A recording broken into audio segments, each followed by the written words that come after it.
அருட்பெரும் ஜோதி அருட்பெரும் ஜோதி தனிப்பெரும் கருணை அருட்பெரும் ஜோதி அருட்பெரும் ஜோதி அருட்பெரும் ஜோதி தனிப்பெரும் கருணை அருட்பெரும் ஜோதி அருட்பெரும் ஜோதி அருட்பெரும் ஜோதி தனிப்பெரும் கருணை அருட்பெரும்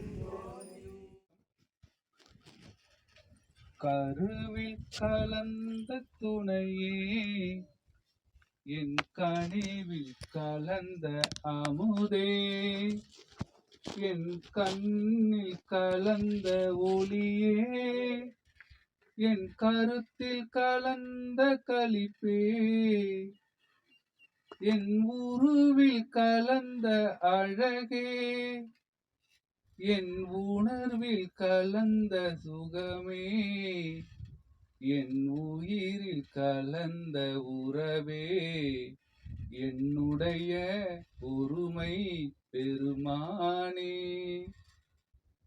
தெருவில் கலந்து விளையாடும் சிறியேன் தனக்கே மெய்ஞான சித்தியளித்து பெரும் கருணை தேவே உலக திரள் எல்லாம் மருவி கலந்து வாழ்வதற்கு வாய்த்த தருணம் இதுவென்றே வாயே பறையாய் அறைகின்றேன் என் தாய் கருணை வளர்த்தாளே வாயே பறையாய் அறைகின்றேன் என் தாய் கருணை வளர்த்தாளே. என்னுடைய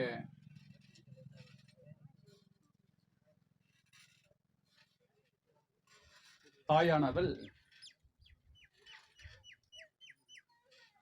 எம்முடைய தந்தையினுடைய புகழை பாடுவதற்காக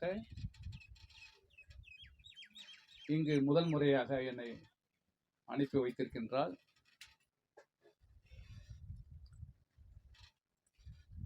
நாம் திருவண்ணாமலையில் இந்த யோக பாடசாலை அமைத்து அதற்கான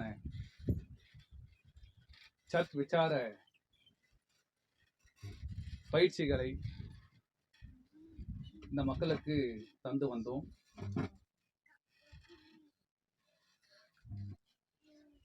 அங்கு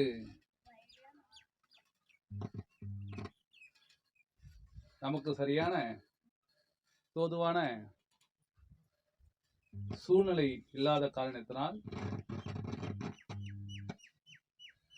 இந்த மக்கள் எல்லோரும் எம்மிடம் இருக்கின்ற அழியாத செல்வமாகிய அந்த சாகா கல்வியினை பெறுவதை காட்டிலும் இவரிடம் வந்து ஆசை பெற்றால் ஏதோ ஒன்று கிடைக்கும் என்கின்ற ஆசையில் தான் பெரும்பான்மையான மக்கள்கள் வந்து கூடினார்கள். அது ஏனோ எம்முடைய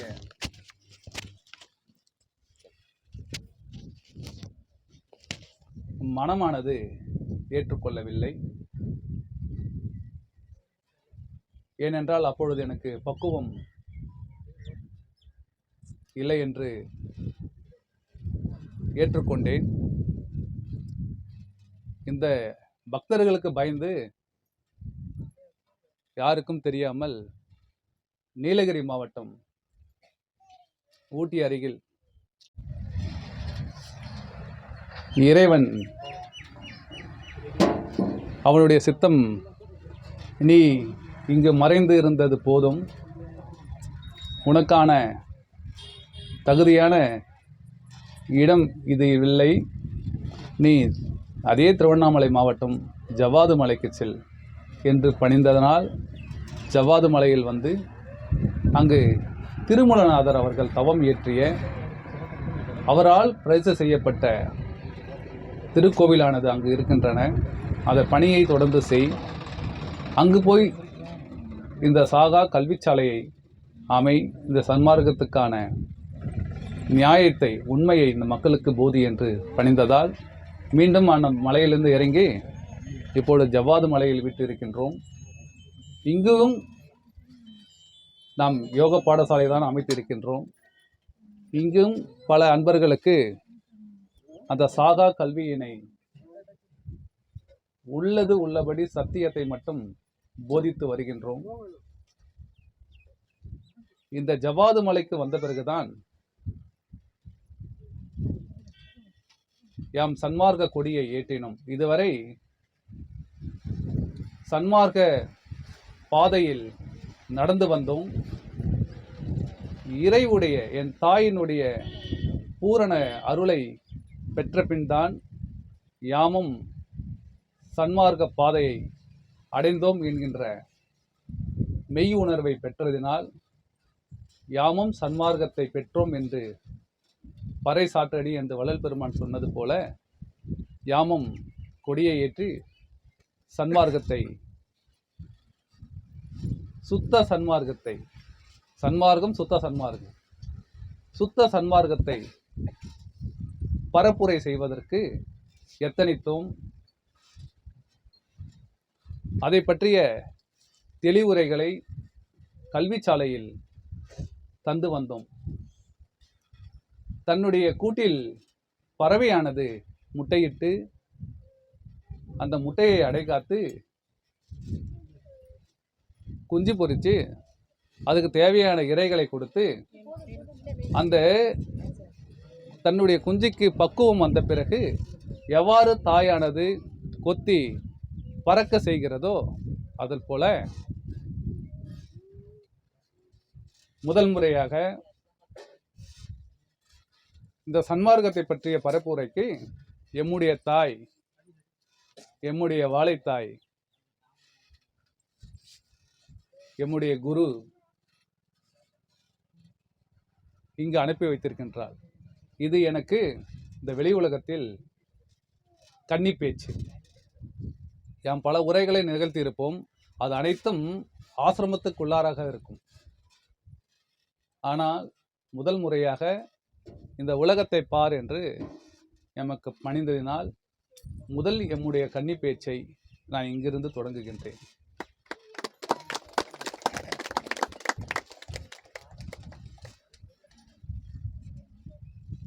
இந்த சன்மார்க்கத்தினுடைய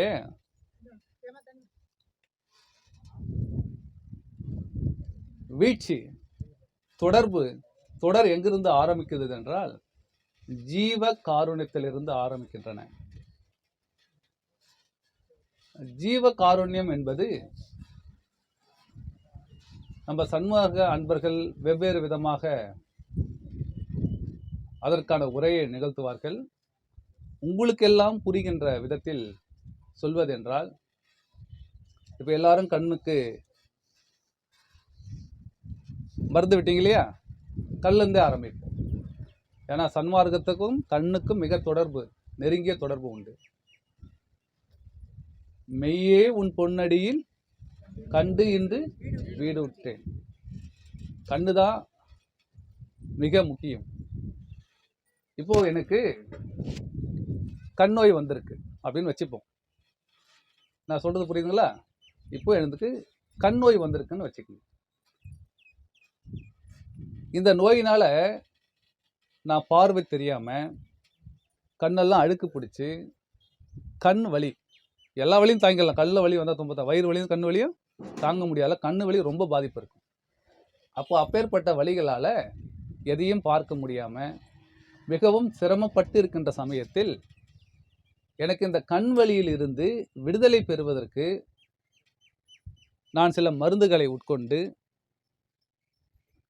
இந்த கண் வலியை நான் சரியாக்கி கொண்டேன் என்று வைத்துக் கொள்ளுங்கள். இந்த கண் வலியை நான் சரியாக்கிட்டோடனே இப்போ எனக்கு சந்தோஷம். நான் அனுபவிக்கிறேன் வலியை, அந்த வலி எனக்கு வந்தது, அதற்கான வைத்தியத்தை நான் தேடினேன். எனக்கு கண்ணு தெரியணும் இல்லையா, நான் தேடினேன். அதற்கான மருந்து எனக்கு அகப்பட்டது. அந்த மருந்தை பத்தியத்தோடு இருந்து நான் சாப்பிட்டு இப்போ எனக்கு கண்ணு நல்லா ஆயிடுச்சு. சரிங்களா? இப்போ எனக்கு கண்ணு நல்லா தெரியுது.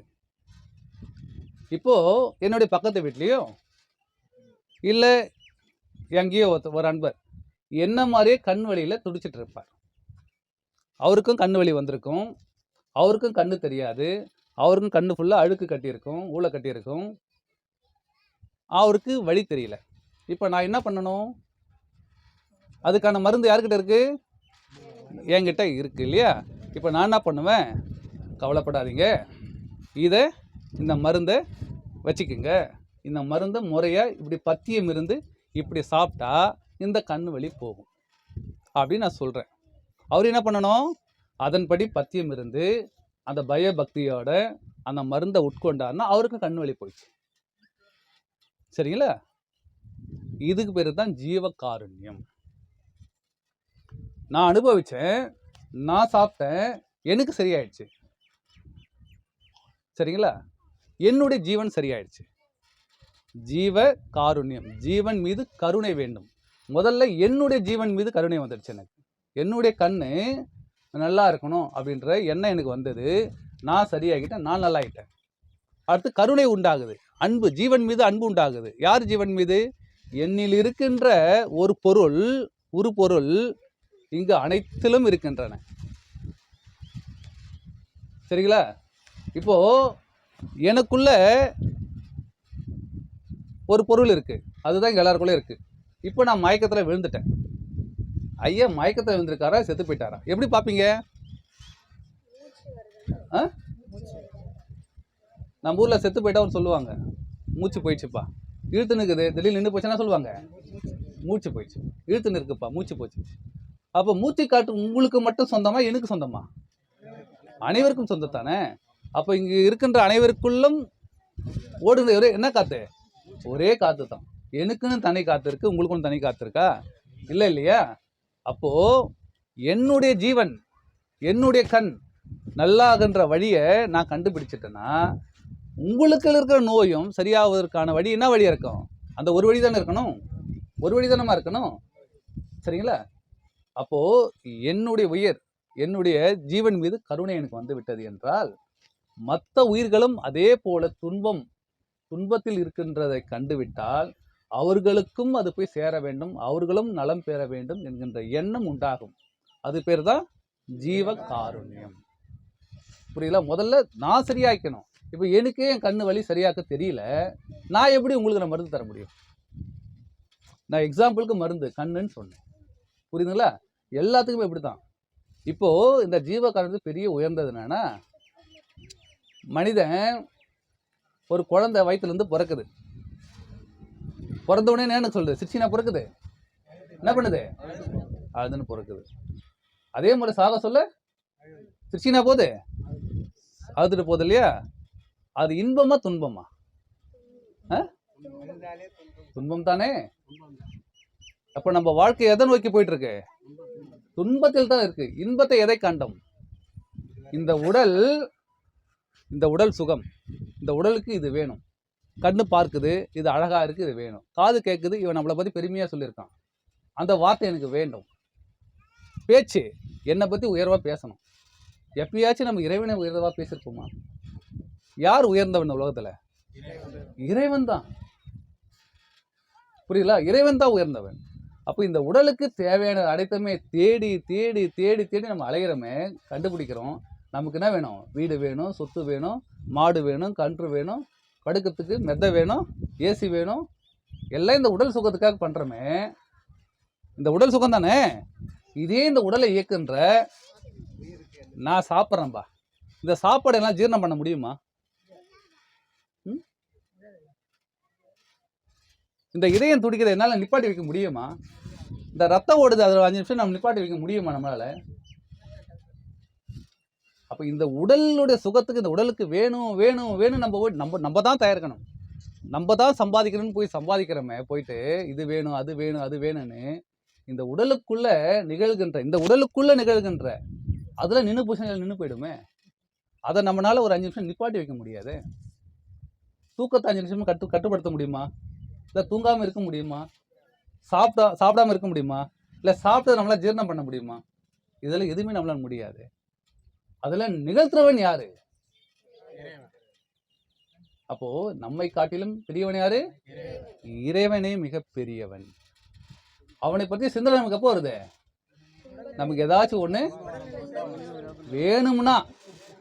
வேணும்னா அவனை பற்றி சிந்தனை வரும். சரிங்களா? என்ன ஒரு பிரச்சனைனா, அவனே தான் நானும் தெரியலைங்க. இறைவனே நாம தான் தெரியல. நம்ம புரியல? உன்னுடைய உயிர் தான் சிவம். உயிர் தான் சிவம். புரியல? இந்த உயிருக்கு தான் சீவன் என்கின்ற பெயர். ஒரு சுழிச்சிருப்பான், சீன் போட்டு. சீவன்னா உயிர். உயிர்னா சலனமோடு இருக்கக்கூடியது. இப்போ நம்மலாம் வந்து ஸ்திரமா இருக்கிறோமா சலனமா இருக்கிறோமா? மனசு நிலையா இருக்கா நமக்குலாம்? இல்லை அலைப்பாயுது இல்லை. இந்த அலைப்பாய்கிறது பேர் தான் சீவன் அர்த்தம். உங்களுக்கு புரியுற மாதிரி ஜீவன் உயிர். சரிங்களா? இது நின்று போச்சுன்னா இல்லை, ரெண்டு நிலை இருக்கு. சிவம்ன்ற நிலை இருக்கு, சவம்ன்ற நிலை இருக்கு. நீ சிவமாகணுமா சவமாகணுமா? புரியுதுல? இதுதான் கேள்வி. இந்த மூச்சு நின்றுடுச்சுன்னா இப்போ எங்களுக்கு இந்த மூச்சு ஓடாது, செத்து போன பணத்துக்கும் ஓடாது. ரெண்டும் ஒன்னான்னு கேட்டால் கிடையாது. சரிங்களா? அது எப்படின்னா, நம்ம ஊரில் கோவில் இருக்கும். அங்கே தெப்ப குளம்னு ஒன்று இருக்கும், வெட்ட வெளியில் இருக்கும். நாம் போயிட்டு மதியம் வெயில்ல அந்த குளங்கரையில் போய் நின்று, தண்ணி ஃபுல்லாக இருக்குன்னு வச்சுங்க, போய் நின்று எட்டி பார்த்தோன்னா தெரியும் நமக்கு. நம்மளுடைய முகம் அந்த தெளிந்த நீரில் அலையாமல் இருந்துச்சுன்னா நல்லா தெரியும். இன்னும் ஆழ்ந்து பார்த்தோம்னா தெரியும் நமக்கு. அந்த உள்ளே இருக்கிற அந்த தண்ணியில் இருக்கிற மீன் போடுறது, பாம்பு போடுறது, தவகட்டெலாம் போடுறது, ஆமை போடுறது எல்லாம் தெரியும் நமக்கு. இன்னும் கொஞ்சம் பார்த்தோமா அந்த தரையில் இருக்கிற கல், மண், பாசி எல்லாம் நமக்கு தெரியும். சரிங்களா? இன்னும் டீப்பாக பார்த்தோமா வானம் அந்த மண்ணில் தண்ணியில் தெரியும்.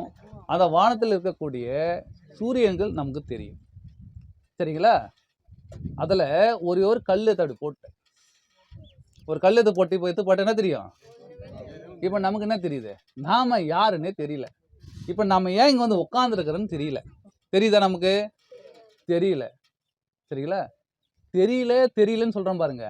இதுக்கு பேர் உயிர், சீவன். இப்போ எல்லாமே தண்ணியில் தெரிஞ்சது இல்லையா? அதுக்கு பேர் சிவம், மங்களம் பேர். இப்படி தான் நம்ம உறக்கத்தில் இருக்கோம். கனவுகள் இல்லாமல் தூங்குகின்ற சமயத்தில் நம்ம உடலில் எந்த நோய் இருந்தாலும் அப்போ தான் சரியாகும். டாக்டர் கொடுக்குற, வைத்தியர் கொடுக்கறதுல எந்த மருந்துனாலும் இந்த உடம்புல இருக்கிற நோய் சரியாகாது. நீங்கள் தூங்கினா மட்டும்தான் சரியாகும். சரிங்களா? அப்போது அந்த தூங்குகின்ற சமயத்தில் நாம் அப்படி தான் இருக்கோம். ஆனால் நம்ம இப்போ தூங்குகிற தூக்கம் அகங்காரத்தினுடைய தூக்கம். அதுவே ஞானத்தில் தூங்கணுமா, அது மிகப்பெரிய மருந்து, அதுவே சாகாத வரம். சரிங்களா? அப்போது ஒரே குளம் தான் ரெண்டு விதமான காட்சி தருது. இந்த பிரம்மத்தையே தன்னுடைய தண்ணிக்குள்ளே அடக்கி வச்சிருக்கின்ற மாதிரி இந்த பிரம்மம் எங்கே இருக்கு? தன்னுடைய ஜீவனில் அடங்கியிருக்கிறது. இந்த ஜீவனில் அடங்கியிருக்கின்றன. சரிங்களா? இந்த ஜீவன் எது அடக்கி வச்சிருக்கு? அகங்காரம் என்பது, அலையக்கூடிய அகங்காரம் என்பது நம்மளை மடக்கி வச்சிருக்கு. சரிங்களா? அப்போ இறைவனே மிக பெரியவன். அப்போ அப்பேற்பட்ட இறைவனை யாரு மறைச்சு வச்சிருக்கா அப்படின்னா விசாரம். நமக்கு என்ன வேணும்? சத் விசாரம் வேண்டும். யாரு இறைவனை நம்ம கண்ணில் இருந்து மறைச்சு வச்சிருக்கானா, தெரிய விடாம மறைச்சு வச்சிருக்கானா, நமக்கு சத் விசாரம் வேண்டும். சத் என்பது என்னது? சத்தியம். சத் என்பது என்னது? உயிர். இந்த உடம்புல சத்தியமா இருக்க இந்த உயிர் இல்லைன்னா இதெல்லாம் என்ன விசாரிக்க முடியுமா? சிந்திக்க முடியுமா? ஏதாவது கேட்க முடியுமா? காண முடியுமா? பேச முடியுமா? செயல் எதுவும் இல்லை. சரிங்களா? அப்போ அந்த உயிர் தான் சத்தியம். அந்த உயிரை அறிவதற்கு எது தடையா இருக்கு? விசாரம். வி என்பது விகாரம். விகாரம்னா என்னது?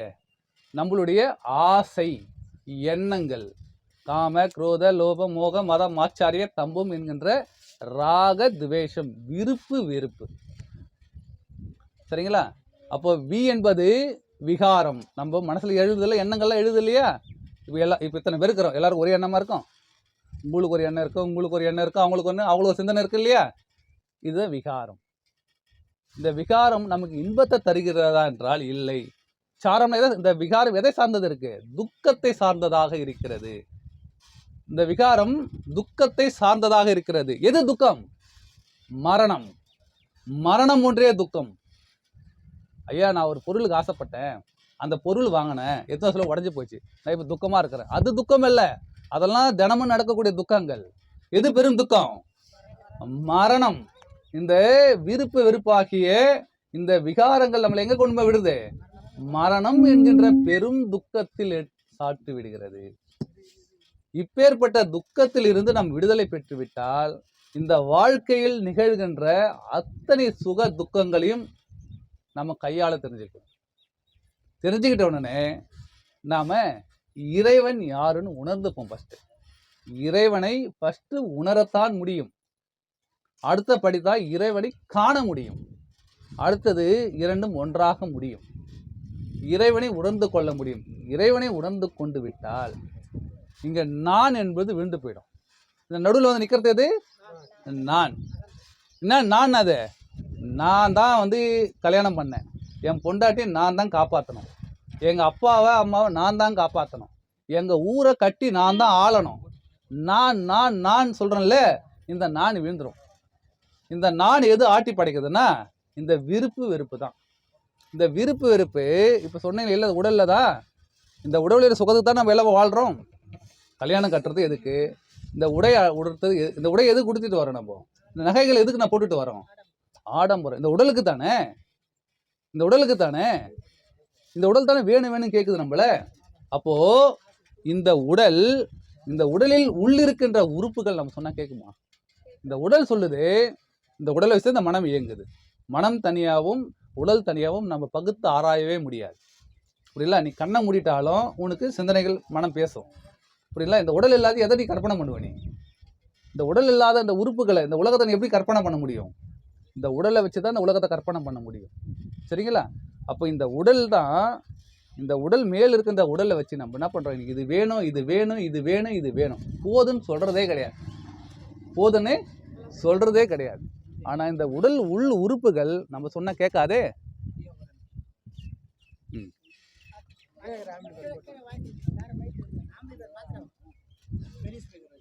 சரி,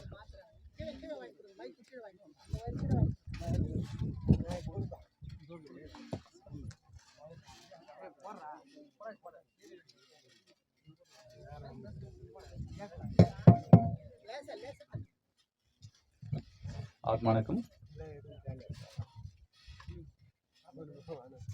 அப்போ இந்த உடலில் இந்த மேல் உடல் சொல்லுகின்ற, இந்த மேல் மனம் சொல்லுகின்ற பொருட்கள் மீது எல்லாம் வேண்டும் வேண்டும் வேண்டும் என்கின்ற விருப்பத்தோடு வாழ்கின்ற நாம இதே உடலை இயக்குகின்ற உள் உறுப்புகளை நம்மளால் கட்டுப்படுத்த முடியுமானா முடியாது.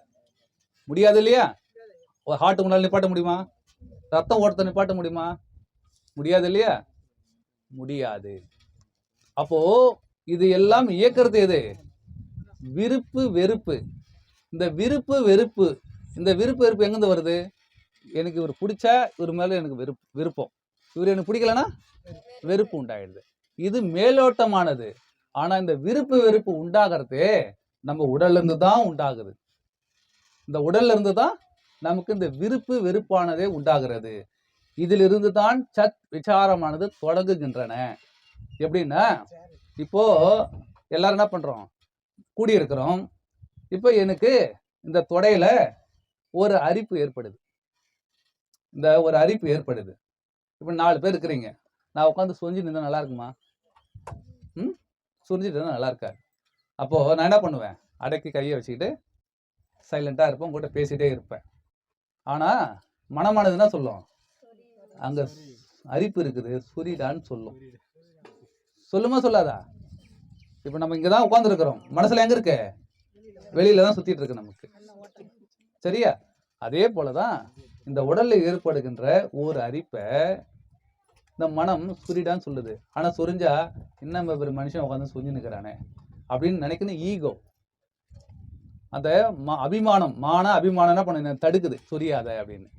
ஆனா இன்னும் கொஞ்சம் அரிப்பு எடுக்குது. இன்னும் கொஞ்சம் அரிப்பு எடுக்குது. அப்ப என்ன பண்ணும்? சொரிடான்னு மறுபடியும் சொல்லுது, நான் மறுபடியும் மறைக்கிறேன். அது மறுபடியும் சொரிடான்னு சொல்லும். அப்ப என்ன பண்ணும்? கை தானாவே எங்க ஐயா சொல்லிட்டாரு பாரு, கை போயிடுச்சு பாரு. சரியா? கை போய் சொரியும். சொரிஞ்ச உடனே எப்படி இருக்கும்? சோகமா இருக்கும். அரிப்பு சோகமா இருக்கும், சொரிஞ்சிடும். அடுத்தது கையை எடுத்துறேன், திரும்பவும் பேசுறேன். மீண்டும் என்ன பண்ணும்? அந்த இடத்துல மீண்டும் அரிப்பு நல்லா சுகமா இருக்கும், மீண்டும் சுரிடானும். ஏன்னா ஃபர்ஸ்ட் ஒரு புறம் கொஞ்சம் இல்லையா, பழக்கம் ஆயிடுச்சு. இப்போ ஈஸியா சுரியும். முதல் முறை தான் இந்த மான அபிமானம் அப்படியே திருட்டுத்தனமா சுரியலாம் அப்படின்னு மனசு திருட்டுத்தனம் சொல்லி தரும். ரெண்டாம் முறை பழக்கம் ஆயிடுச்சு, சொரிஞ்சிட்டு போயிடலாம். ஏன்னா சுகமா இருக்காது, எனக்கு சுரிஞ்சிடும். சரிங்களா? ரெண்டாவது முறையும் சொரியும், மூணாவது முறையும் சொரியும். சொரிஞ்சு நான் நாலாவது முறை அந்த இடத்துல புண்ணாயிடும். நம்ம நகம் பட்டு அந்த இடத்துல உராய்வு ஏற்பட்டு தண்ணி வர ஆரம்பிச்சு, கசிய ஆரம்பிச்சிடும். என்னவா? சுகமா இருக்குமா? இப்போ எரிச்சல் உண்டாகும், எரிச்சல் உண்டாகும்.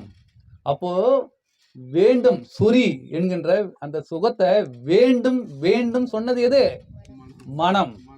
இப்பொழுது சி எரியுது நிப்பாட்டுன்னு சொன்னது எது? அதே மனம். புரியுதுல? அதுதான் உங்களுடைய துன்பத்திற்கு அனைத்திற்கும் காரணம் எது? மனம். இந்த துன்பத்தில் இருந்து எல்லாம் விடுதலை பெறுவதற்கான காரணம் எது? அதே மனம். புரியல? அதுவே மனம். அதுதான் இன்பத்திற்கும் காரணம் மனமே, பேர் இன்ப நிலைக்கு காரணம் மனமே. நமக்கு மனதை போல நண்பன், நல்ல குரு இந்த உலகத்துல கிடையாது நமக்கு. புரியுதுங்களா? அப்போ இந்த விருப்பு வெறுப்பு எங்கிருந்து தோன்றுது? உடலில் இருந்து தோன்றுது. அதனால்தான் நம்ம இந்த உடல், இந்த விருப்பு வெறுப்போடு இருக்கின்ற இந்த உடல்ல இருந்து நம்ம சம்பாதிக்கின்ற பொருள்கள் அனைத்தும் மீதும் வெறுப்பு உண்டாகுது நமக்கு ஒரு காலத்துல. சரிங்களா? நமக்கு எதெல்லாம் வேண்டும்? கல்யாணம் பண்ண சொல்ல நல்லதா இருந்தது, பெண்ணை பார்த்தோம், கல்யாணம் பண்ணோம். அப்புறம் இப்ப எப்படி இருக்க? என்னப்பா பண்றது ஐயா, நீங்களா வந்து உட்காந்துட்டீங்க சந்தோஷமா, நாங்க வர முடியலையேன்னு ஒரு கால வர சொல்ல புலம்பிட்டு வந்தார் நம்ம அன்பர் ஒருத்தர். அப்போ இந்த உடலை வைத்து நாம சம்பாதிக்கின்ற பொருள் அனைத்தும் இன்பத்தை தருமா துன்பத்தை தருமா? துன்பத்தை மட்டுமே தரும். அப்பா அம்மா கூட பிறந்தவன் கட்டிக்கினது, அது வீட்டுக்காரனாலும் சரி பொட்டாட்டியானாலும் சரி, பெத்துக்கினது, சொந்தக்காரங்க, நண்பர்கள், சொல்லி கொடுத்த வாதியாரு, எல்லாருமே துன்பத்தை தான் தருவாங்க ஒரு காலத்துல. யாரும் இன்பத்தை தர போறது கிடையாது. சரிங்களா? யாருமே நமக்கு இன்பத்தை தரப்போவதில்லை. ஏன்னா இதெல்லாம் உடல் பந்தம். உடல் பந்தம், இந்த உடலினால் வரப்பட்ட பந்தம். இந்த உடல் இல்லாட்டி இதெல்லாம் நீங்களா யாரும் சொந்தமா நமக்கு இல்ல. அப்ப இது அனைத்தின் மீதும் துன்பமே. ஏன்னா இந்த துன்பம் எங்கிருந்து ஏற்படுதுன்னு காரணம் நான் தான் காரணம், என் உடல் தான் காரணம். அப்போ இந்த அனித்தியமாகிய இந்த உணர்ச்சியின் மீது நம்ம அடிமைப்பட்டிருக்கின்ற சமயத்தில் நாம் பேரின்பத்தை எவ்வாறு நாம் நாடுவது?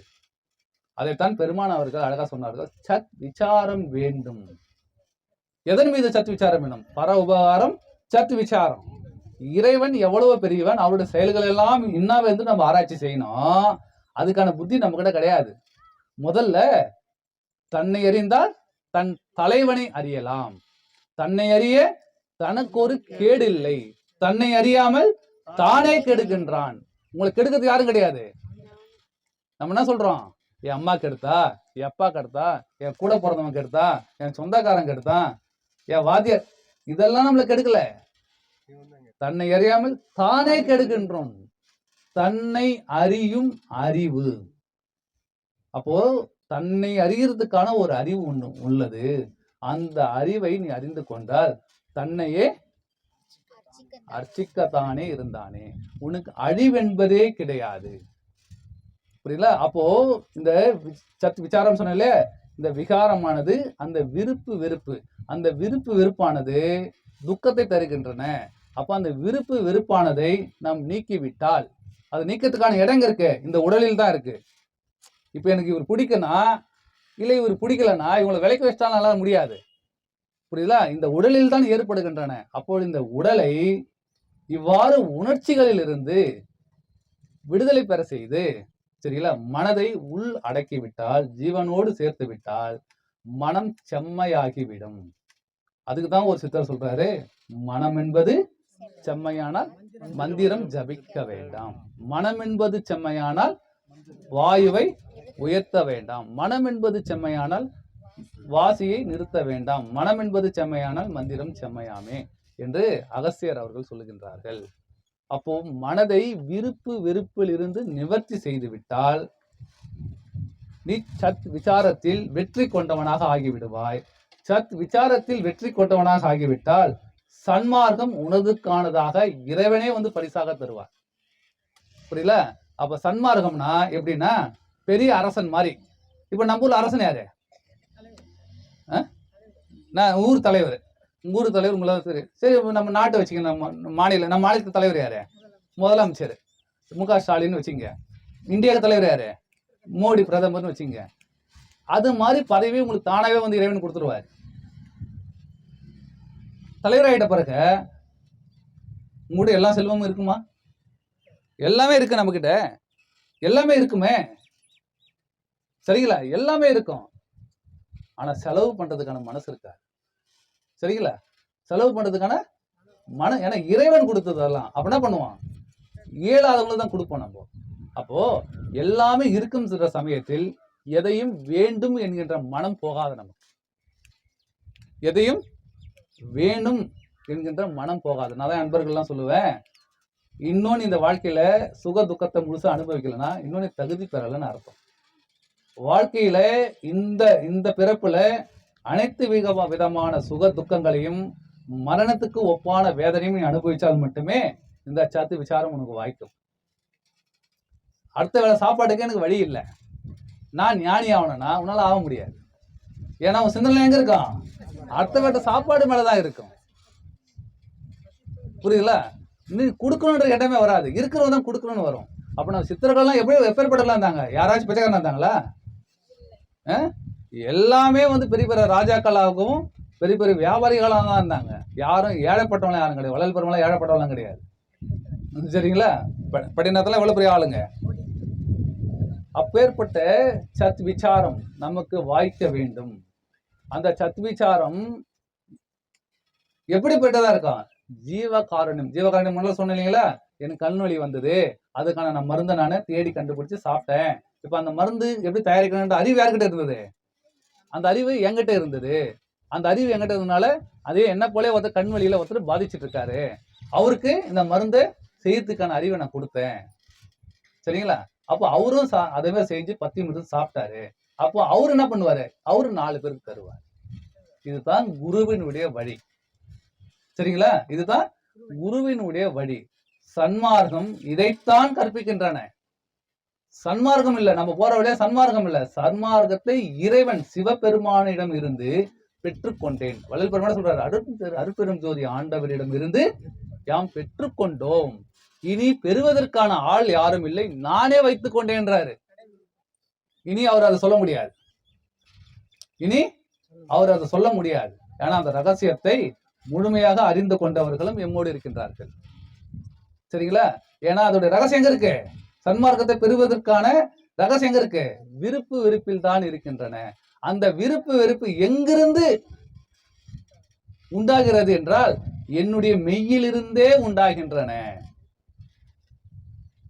மெய்யே உன் பொன்னடிகள் கண்டு இன்று வீடுற்றேன், மெய்யே உன் பொன்னடிகள் கண்டு இன்று வீடுற்றேன், உய்ய என் உள்ளத்துள் ஓம்காரமாய் நின்ற மெய்யா விமலா விடைப்பாக வேதங்கள் சொல்றாரு இல்லையா? மெய்யினா எது? நமக்கு மெய்யே உடல் மட்டும்தானா மெய்யே? எது சொல்லுங்க? கண்ணு. ரெண்டாவது நமக்கு 3 கண்கள் இருக்கின்றன. நமக்கு 3 கண்கள் இருக்கின்றன. என்னன்னா 3 கண்ணு? இது ரெண்டும் பார்க்கறது. இது 2 கண்ணு இல்ல, இது ஒரு கண்ணு தான். சரிங்களா? குறி ஒண்ணுதான் பார்க்கணும் அப்படி பார்த்தாலும். இது ரெண்டும் ஒரு கண்ணு தான். 2வது கண்ணு பிடரி கண். 3வது கண்ணு சுழுமுனையாகிய நெற்றி பொட்டு. சீதாகாசத்தில் வீற்றிருக்கின்ற நம்மளுடைய நெற்றி போட்டு ஒரு பேனாவோ குச்சியோ வச்ச குறுகுறுன்னு தான் இங்க நமக்கு. இதுதான் 3வது கண். அங்கதான் நமக்கான சிற்சபை, பொற்சபை, ஞான சபை. அதனால தான் நம்ம பட்டையை போடுறோம். விபூதியால பட்டையை போட்ட என்னது? சிற்சபை. சந்தனம் வைக்கிறோம். அது சந்தனத்தை வச்சா நமக்கு என்ன பேரு? பொற்சபை. அதுதான் ஜீவன். சரிங்களா? அங்க என்ன பண்றோம்? குங்குமத்துமே வைப்போம் சிகப்பு கலர்ல. அது என்னது நமக்கு? ஞான சபை. இது 3ம் எங்க இருக்கு? நம்மளுடைய உருவ மையங்களுக்கு கண்ணுக்கு மேல்புறமாக இருக்கின்றன. சரிங்களா? அப்ப நமக்கு எல்லாம் 3 கண்ணு இருக்கு. இது 2 ஒரு கண்ணு. நமக்கு பிடரி கண்ணு தலைக்கு பின்னாடி இங்க ஒண்ணு இருக்கு. இது ஒரு கண்ணு நமக்கு. 2வது கண்ணு. 3வது கண்ணு இங்க இருக்கு. ஆக்காலாம் எழுதுற இல்லையா? ஈகேன்னு கடைசி என்ன எழுதுறோம்? அக்கு. அக்கண்ணா யோகம்னு பேர். அது யோகம்னா என்னது? சேர்க்கை. எதனுடைய சேர்க்கணும்? இப்ப என் மனம் பல விகாரங்கள் மூலியமாக, எண்ணங்கள் மூலியமாக இது வேண்டும் அது வேண்டாம் என்று பிரிந்து இருக்கின்ற என் மனதை சுருக்கணும். எங்க சுருக்கணும்? என்னுடைய இப்ப சொன்ன பாருங்க, சொரிஞ்ச அரிப்பு. அப்ப அந்த அரிப்பு ஏன் உண்டாச்சுன்னு கவனிக்கணும். சரிங்களா? அப்போ எனக்குள்ள சேர்ந்துருச்சுன்னா அப்போ அந்த அரிப்பு ஏன் உண்டாச்சுன்ற அறிவு எனக்கு வரும். அறிவு வந்ததுன்னா அப்ப என் உடல் ஃபுல்லா இதே ஆசையினாலதான் இந்த உடல் இயங்குது என்கிட்ட அறிவு வரும். அப்போ இதை கவனிக்க கவனிக்க நம்ம புளியா மரத்துல புளியாங்காய் செங்காய் அவனை எப்படி இருக்கு? புளியாங்காய் எப்படி இருக்கும்? ஓடு கொட்டை அது பழம் சேர்ந்து இருக்கும். செங்காய் எப்படி இருக்கும்? அந்த ஓடுல இருந்து பிரிஞ்சு அந்த உள்ள இருக்கிற பழமும் அந்த கொட்டையும் சேர்ந்து இருக்கும். அப்போ நான் அகங்காரம் இந்த உடலை விட்டு இந்த மனமானது பிரிஞ்சு பழத்தோட சேர்ந்து இருக்கும். பழமா செங்காய் வள்ளல் பெருமான நிலை செம்பழம் அதாவது பழத்து பழம். அது அப்படின்னா அது 3ம் தனித்தனியா இருக்கும். அது உடல் தனியா இருக்கும், மனம் தனியா இருக்கும், ஜீவன் தனியா இருக்கும். அது ஆன்மா கூட சேர்ந்து இருக்கும் ஜீவனானது. புரியுதுங்களா? அதுதான் பொட்டை முளைக்கும். செங்காயில இருக்கிற கொட்டையை போட்ட முளைக்குமா? முளைக்காது. காஞ்சி போன கொட்டையா இருக்குது முளைக்கும். அது பெரிய நிலை. அது சரிங்களா? அப்பேற்பட்ட நிலைகள்ல நம்ம முன்னேறணும்னா நம்ம என்ன பண்ணணும்? சத் விசாரத்தில் ஈடுபட வேண்டும். சரிங்களா? சத் விசாரம் என்னது? நம்ம வீட்டுல நீங்களே குடும்பத்துல இருக்கீங்க. வீட்டுல சாயந்தரம் போனா என்ன பண்ணணும்? ஒரு விளக்கேற்றணும். சரிங்களா? ஒரு விளக்கேற்றி நம்ம உட்கார்ந்து இறைவனை நினைக்கணும். அந்த விளக்க பார்த்து இறைவா, நம்ம வீட்டுக்கான அறிவு வெளிச்சத்தை எது கொடுக்கறது? அந்த விளக்கு தான் தர்றது. அந்த விளக்க பார்த்து இறைவா நீயே இறைவன். இங்க இவ்வளவு பெரிய சூரியன் நமக்கு இருக்கிறதுனால இவ்வளவு பெரிய வெளிச்சம் இருக்கு. அப்ப வீட்டுக்குள்ள இந்த சூரியன் வெளிச்சம் தருமா? தராது. அதே வெளிச்சத்தை யார் தரா? அந்த விளக்கானதுதான் தருகின்றன. அப்ப அந்த விளக்கு என்ன பண்ணணும்? நம்ம இறைவனாக பாவிக்க வேண்டும். பாவனையால நினைச்சு அவங்ககிட்ட உருகணும். என்னன்னு? எனக்கு இது ஓணும் அது ஓணுன்னு கிடையாது. இறைவா உன்னை நான் வந்து சேருவதற்கான வழியை எனக்கு காண்பி. சரிங்களா?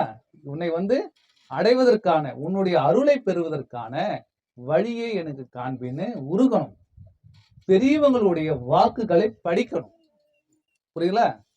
நமக்கு சன்மார்க்கத்துல திருவருப்பா இருக்கு, மாணிக்கவாசகருடைய திருவாசகம் இருக்கு, திருமந்திரம் இருக்கு. படி. உங்களுக்கு எந்த மொழி தெரியுதோ அந்த மொழியில படிங்க. தெரியாத மொழியில படிக்காதீங்க. புரியுங்களா? நீ தமிழ்னா தமிழ்ல படி, தெலுங்குனா தெலுங்குல படி, கன்னடத்துல படி. தெரியாத சமஸ்கிருதத்தையோ தெரியாத வேற எந்த மொழியும் நமக்கு தேவையில்லை. நமக்கு புரியல? உங்களுக்கு எந்த மொழியில தெரியுமோ சமஸ்கிருதம் சமஸ்கிருதத்துல படி. குரான் உனக்கு உருது தெரிஞ்சா உருதுல படி. தமிழை போய் படிச்சா முட்டாள்தனமா தான் இருக்கும். புரியல? அப்போ அந்த எழுத்துக்கள் அந்த பாடல்களை படிங்க. அந்த பாடலுக்கான விளக்கத்தை கீழே எதிர்ப்பாங்க பாருங்க, பொருள் அதெல்லாம் படிக்காதீங்க. அது முட்டாள்கள் எழுதுந்து, அறியாதவர்கள் எழுதுந்து. அந்த படிங்க. அது விலகாது. நமக்கு இறைவனுடன் பிரார்த்தனை வைங்க. எனக்கு அது விலகலை, எனக்கு கொடுன்னு சொல்லிட்டு அவங்களோட உருகுங்க.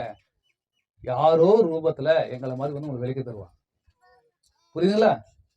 அப்போ நம்மளை அனைவரையும் இயக்கி வருகின்ற அந்த அருட்பெரும் ஜோதி ஆண்டவர் நமக்குள் எவ்வாறு இருக்கின்றார்?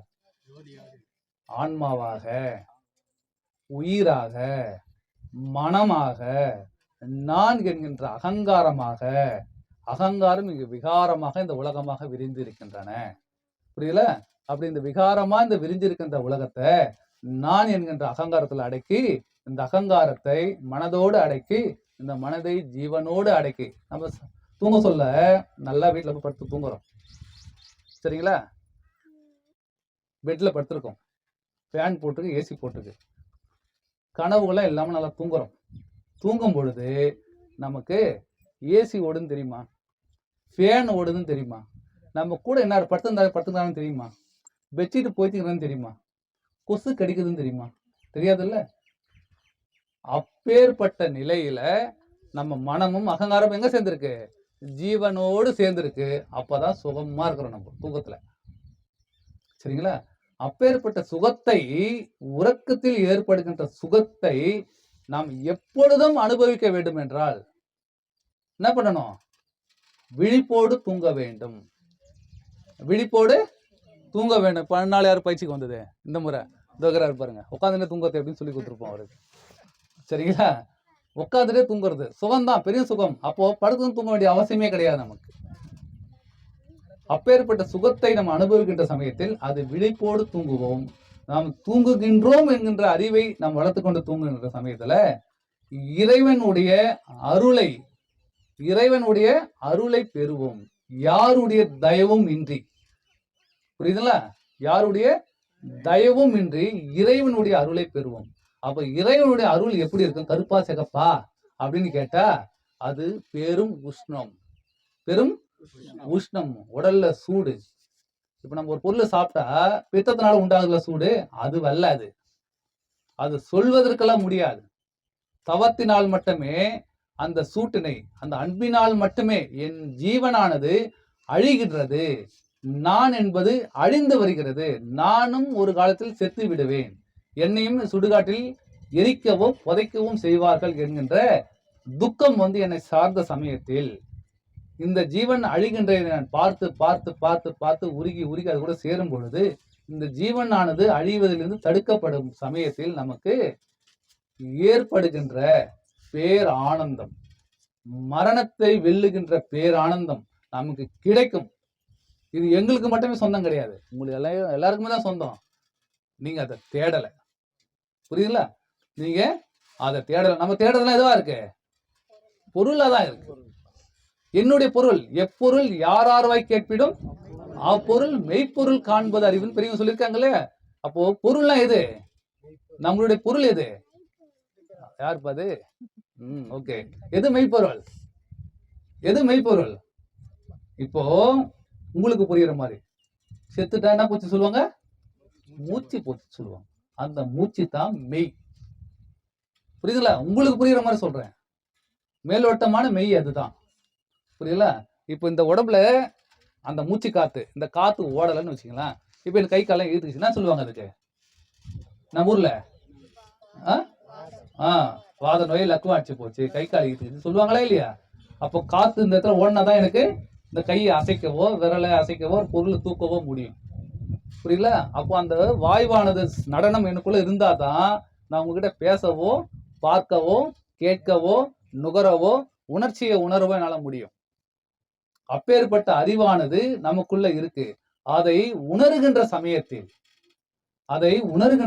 நமக்கு அறிவானது பிறக்கும். அதுதான் தன்னை அறிய தனக்கு ஒரு கெடலைன்னு சொன்னா. ஃபர்ஸ்ட் தன்னை அறியறதுக்கு தான் வழி. தன்னை அறிந்து விட்டால் தன் தலைவனுடைய அறிவானது நமக்கு தானாகவே பிறக்கும். அதான் பர உபகாரம் சொல்றது. இறைவனை பற்றிய சிந்தனை, இறைவன் எவ்வளவு பெரியவன், அவனுடைய செயல்கள் தொழில்கள் எல்லாம் என்னன்னு நமக்கு தானாவே அகப்படும் சொல்ல 5 தொழிலையும் நம்ம செய்யலாம். சத்தாரை இழப்புகின்ற தொழில்களை எல்லாம் நம்மால் செய்ய முடியும். சரிங்களா? இப்பேற்பட்ட ரகசியம் எங்க இருக்கு? எல்லாருக்கிட்டயுமே இருக்கு. அதை வெளியே கொண்டு வர முடியாம இருக்குது யாரு? நாம தான். நம்ம என்ன பண்றோம்?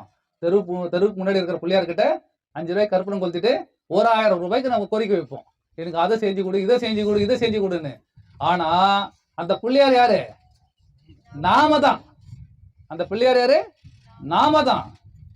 அப்போ நீ உனக்கு தேவையான அனைத்தும் நிறைவேற்றி கொள்ள முடியும் இறைவனுடைய தயவு இல்லாமலே. ஏன்னா இறைவனை காட்டிலும் அதுக்கு நிகரான சக்தி யாருக்கிட்ட இருக்கு? நம்ம கிட்ட இருக்கு. ஒரு காக்கா கிட்டயோ ஒரு குருவி கிட்டயோ ஒரு நாய்கிட்டயோ கிடையாது. நம்ம கிட்ட இருக்கு. ஆனால் நம்ம அதை நோக்கி வர்றது கிடையாது. நம்ம என்ன பண்றோம்? வேணும் வேணுன்ற இடத்துல போய் நின்னுறோம். போதுன்ற இடத்துல நம்ம இருக்கிறது கிடையாது. கொடுக்கணும்ன்ற இடத்துல நம்ம இருக்கிறது கிடையாது. போதுன்னு சொன்னாவே பெரிய புண்ணியம், இன்னும் கொடுக்கணும்னு சொன்னா இன்னும் பெரும் புண்ணியம். நாம என்ன பண்றோம்? வேணும்ன்றதுல இருக்கிறோம். வேணும்னு சொன்னா நம்ம வாங்குற இடத்துல இருந்தா கை எங்க இருக்கு?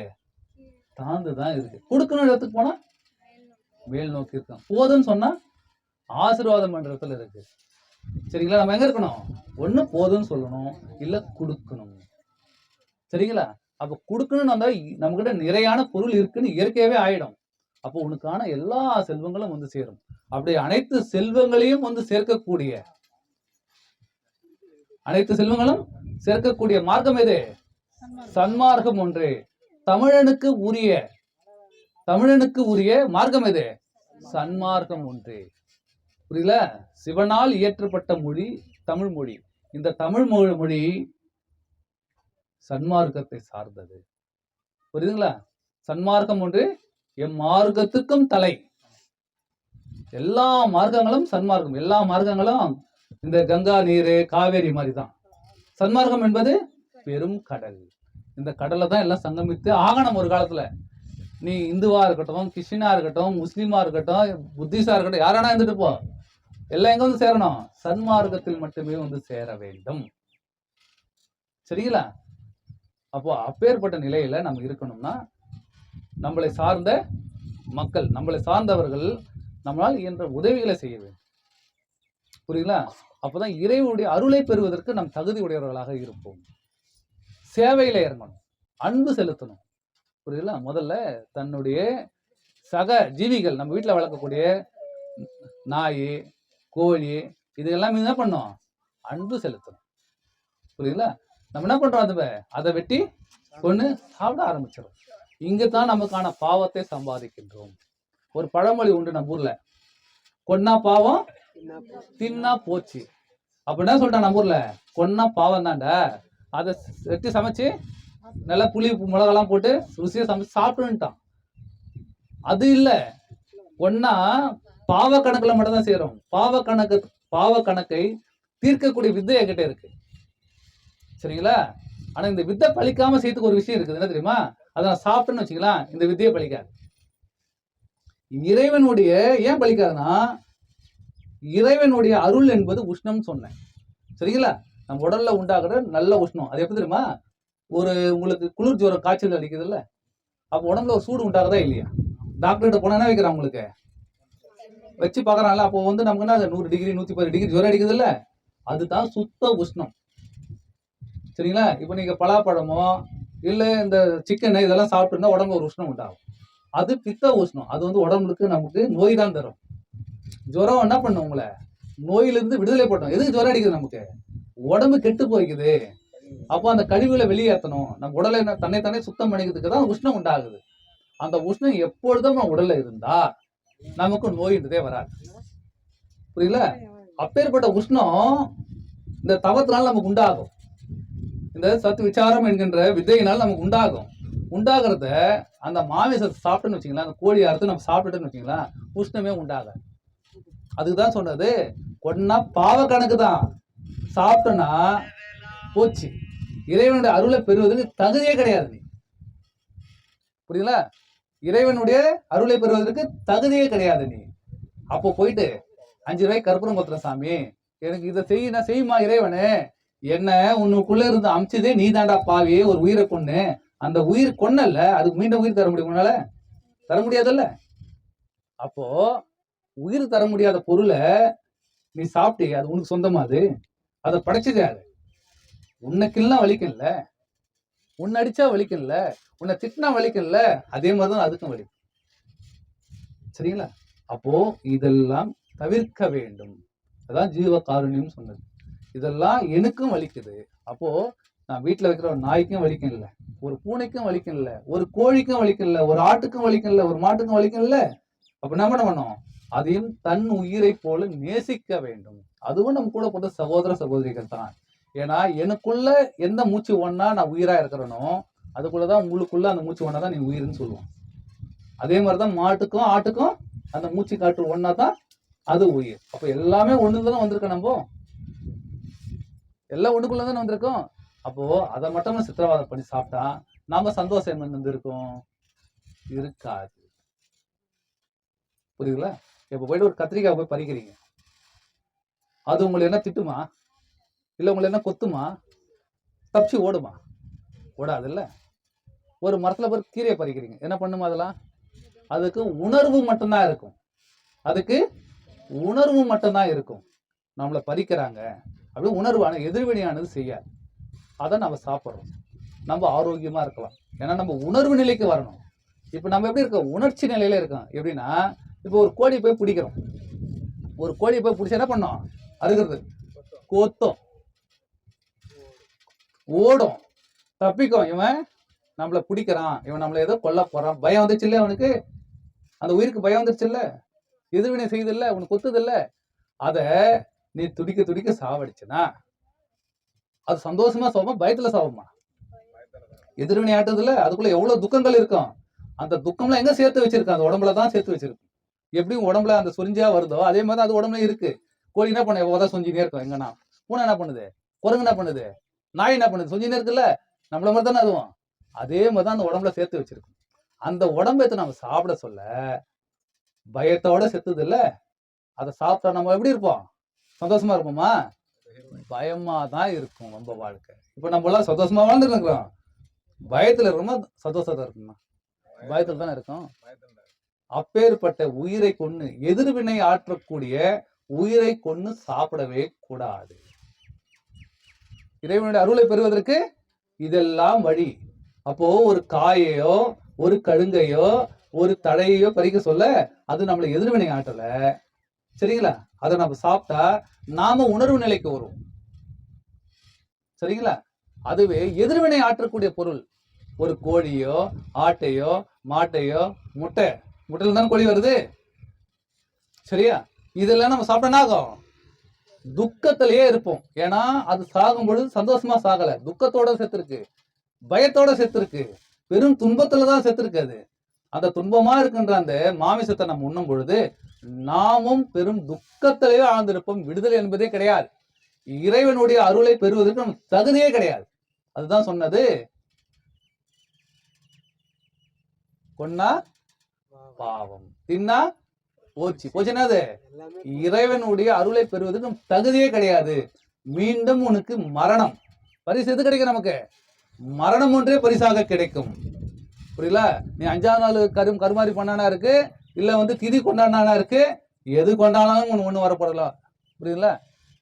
ஏன்னா நீ நரகத்தில் தான் மீண்டும் பிறக்க போற, மீண்டும் எங்கேயோ போயிட்டு நாயா, இப்போ நம்ம சிவனடிகார்லாம் இருப்பாங்க, புல்லாய் புருடாய் பூண்டா. அப்ப இத்தனை பிறப்பு நமக்கு மாத்தி பிறக்கக்கூடிய வாய்ப்பு இருக்குல்ல.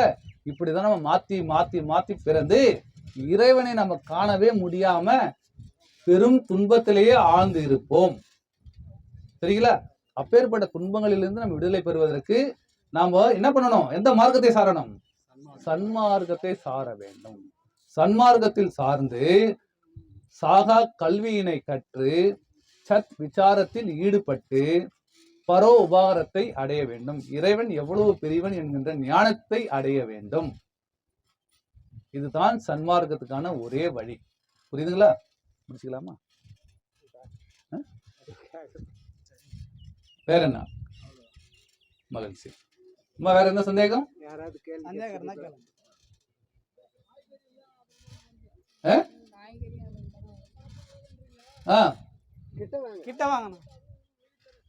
அதுதான் சொல்றேன் இல்லையா, அது உணர்வு நிலையில இருக்கு, நீ உணர்ச்சி நிலையில இருக்க. கோழியானது உணர்ச்சியானது. நீ உணர்வு நிலையில இருக்கு சாப்பிட்டனா நீ உணர்வா வரணும். இப்ப நம்ம உணர்ச்சியில இருக்கிறோம், புரியுதுங்களா? உணர்வோடு இருக்கிறது சாப்பிட்டாதான் உணர்ச்சிக்கு வரணும். ஒரு நாளைக்கு உனக்கு அதெல்லாம் விட்டு போவோம், அதை விட வேணான்னு விட்டு போவோம், எங்களை மாதிரி நிலை வர சொல்ல, அப்போ சாப்பிட வேண்டிய வேலை கிடையாது. ஆனா ஆரம்ப காலத்துல என்ன பண்ணணும்? ஐயா வள்ளல் பெருமான் சொல்லிட்டாரு, நம்ம சித்தரெல்லாம் சொல்லிட்டாங்க, அப்போ இது எல்லாமே உயிர் தான் சாப்பிடக்கூடாதுன்னா நம்மளுடைய அறியாமை முட்டாள் யாரும் கிடையாது. ஏன்னா உணர்வோடு இருக்கக்கூடிய பொருள் சாப்பிட்டாதான் நம்ம உணர்வு நிலைக்கு வரணும். நமக்கு 3 நிலைகள் இருக்கு. என்னது? சுசுப்தி, சொப்பனா, ஜாகிரது. சுசுப்தி என்னது? நமக்கு விழிப்பு நிலை, கனவு நிலை, தூக்க நிலை 3 நிலைகள் இருக்கு. சரிங்களா? நம்ம இப்ப தூக்கத்துல இருக்கிறோம், பெரும் தூக்கத்துல இருக்கிறோம், மாயா சமுத்திரத்துல இருக்கிறோம். நம்ம இந்த தூக்கத்தை விடுதலை பெறணும்னா உணர்வு நிலைக்கு வரணும். அப்போ உணர்வு நிலைக்கு வர என்ன பண்ணணும்? உணர்வோடு இருக்கிற பொருள் தான் சாப்பிடணும். குடிக்காரன் ஒரு ஃப்ரெண்டு கூட்டாளி இருக்கிறான், குடிக்காத ஒரு கூட்டாளி இருக்கிறான். நீ குடிகாரனோட சேர்ந்து நீ என்ன ஆவ? குடிகாரன் தான் ஆவ. புரியுதுங்களா? அப்போ நீ என்ன பண்ணணும்? உணர்வோடு இருக்கிற பொருள் சாப்பிட்டா உணர்வா இருப்ப. உணர்ச்சியோட இருக்கிற பொருளை சாப்பிட்டா நீ உணர்ச்சியில அகப்பட்டு மீண்டும் துன்பத்தில் தான் வாழ முடியும். சரிங்களா? வேறம்மா, இதுதாம்மா சத்விச்சாரம். இந்த கல்வியை போதிப்பது, இந்த சாகா கல்வியை போதிப்பது சன்மார்க்கம் ஒன்றே. சரிங்களா? எல்லோரும் சன்மார்க்கத்தை சார்வீர்களாக. எல்லா உயிர்களும் இன்புற்று வாழ்க, தன்னை அறிந்து இன்புற்று வாழ்க, இன்புற்று வாழ்க. அனைவருக்கும் ஆத்மா வணக்கம்.